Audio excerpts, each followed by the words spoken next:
যেখানে বাঘের ভয় সেখানে রাত হয়।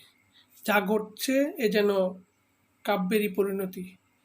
এইভাবে কাব্যের বাস্তবিক রূপ দেখব কল্পনা করতে পারিনি। যেখানে ভয় ছিল, যে ভয়টি ছিল তাই বাস্তব রূপ নিল।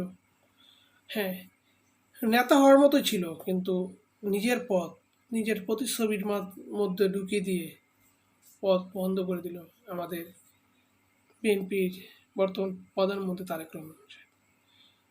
আসলে কি বলবো, অনেক কথা বলা উচিত কিন্তু বলবো না, বিকজ অফ দ্যাট যেহেতু আমরা একটা দল লিড করি এখন, নতুন দল।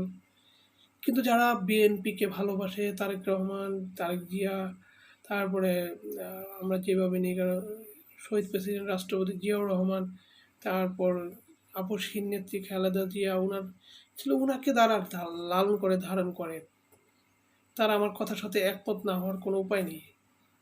বিএনপি কিন্তু ক্ষমতায় আসে নাই, ক্ষমতার প্রলেপ দিয়ে বিএনপিকে একটা ঢেকে দেওয়া হয়েছে, চূড়ান্ত একটা আস্তর দিবে, আস্তর দেওয়ার অপেক্ষা, এবং সেই আস্তর দিয়ে আসলে বিএনপি নিশ্চিহ্ন করে দেওয়ারই মূল প্ল্যাটফর্ম অফ প্ল্যান এটা চলতেছে।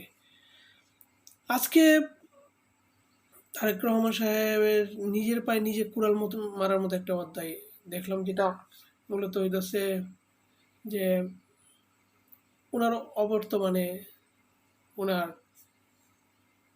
প্রতিরক্ষা মন্ত্রণালয়, প্রতিরক্ষা দপ্তর কে চালাবে, এমন একজন ব্যক্তিকে দেওয়া হয়েছে যে রীতিমতো প্রশ্নবিদ্ধ, এবং তাকে স্বরাষ্ট্রমন্ত্রী দেওয়া হয়েছে।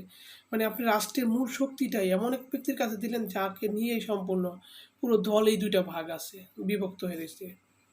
তার ছাড়া তার সাথে যেটা আছে অর্থমন্ত্রী, সেও আইনমন্ত্রী, তাও রাষ্ট্রের মূল চালিকা শক্তি, তিনটা চারটা সেক্টর, তা যদি একটাও মূল ধারার মধ্যে না রাখেন।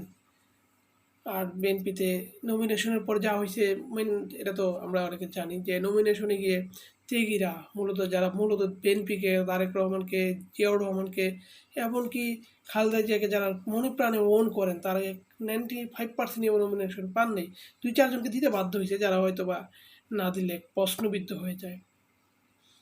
কিন্তু কেন এই নির্বাচনটা দূরে হলে, দেরি হলে, 4-5 বছর পরে হলে, বিগত দিনের জঞ্জালগুলো মুক্ত করে সুন্দরভাবে তারেক রহমান সাহেব দেশে এসে দল গুছায়া যদি নির্বাচনটা করতো এবং দলটা ভালোভাবে গুছিয়ে নিতে পারতো, তাহলে হয়তো তারেক রহমানের ফিউচারটা উজ্জ্বল থাকতো। কিন্তু এখন যে অবস্থায় ওনাকে ছায়া সরকারের মতো বানা দেওয়া হয়েছে, তাতে ওনার ফিউচার খুব অন্ধকার।